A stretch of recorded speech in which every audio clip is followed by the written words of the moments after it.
So we're in Clovis, California. We just finished installing this Kohler toilet, and I believe it's the Cimarron. I'm not absolutely certain, but it does have the mounting bracket tank to bowl that you can see in there. So there's no tank bolts, nothing goes through the tank down through, so there's no way for it to leak there, and just a big round gasket in the middle for the flush valve. So I think it's a Cimarron, but I forgot to check the box. Anyways, it's elongated.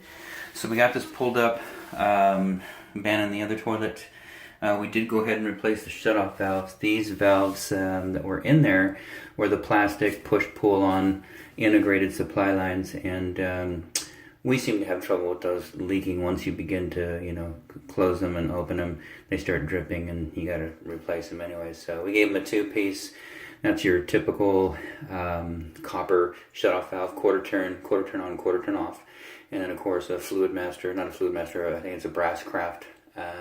3/8 by 7/8 by 20-inch supply up to this little adapter. This is specific to this this little bidet seat.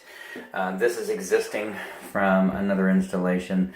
The toilet is also provided by the homeowner, so this is all homeowner purchased, and that's existing from another toilet installation. The only thing that we did put in new is brass bolts down there. One on each side, just because, and then of course new wax ring, so that's good. Then caulked it in, let that dry 24 hours before you wash in here. It is a water-based caulking, so just give it about 24 hours and you'll be fine there. So water's on. Monitor this for any kind of leaking.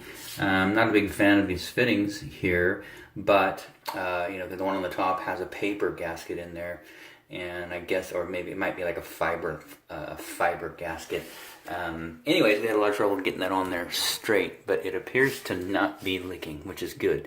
I just don't like a lot of extra connections when it comes to water pipe, because as you know, something begins to weep, drip, spray, and then you got trouble. So our main point of connection is down here at the shutoff valve, and here at this fitting.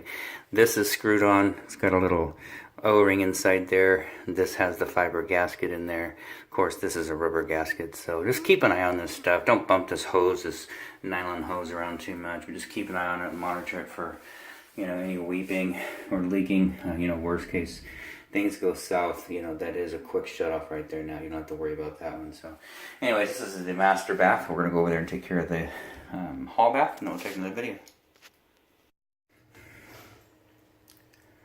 So we're still in Clovis, California. We've got the other Kohler toilet set over in the hall bath. So got the tub there and a single lab there. Anyway, so nothing fancy on here. They did upgrade the wood seat to a wood seat. The other one is the plastic. It comes with the toilet, and they're the cheapest that you could put in a all-in-one kit. So anyways, so brand new shutoff valve, that's ours. Brand new supply line, that's ours. Toilet provided by the homeowner. Not sure why my video's bouncing around. I have to check that when I get home. Anyway, so it's filling correctly, shutting off correctly, and flushing correctly. Outside of that, this installation is done.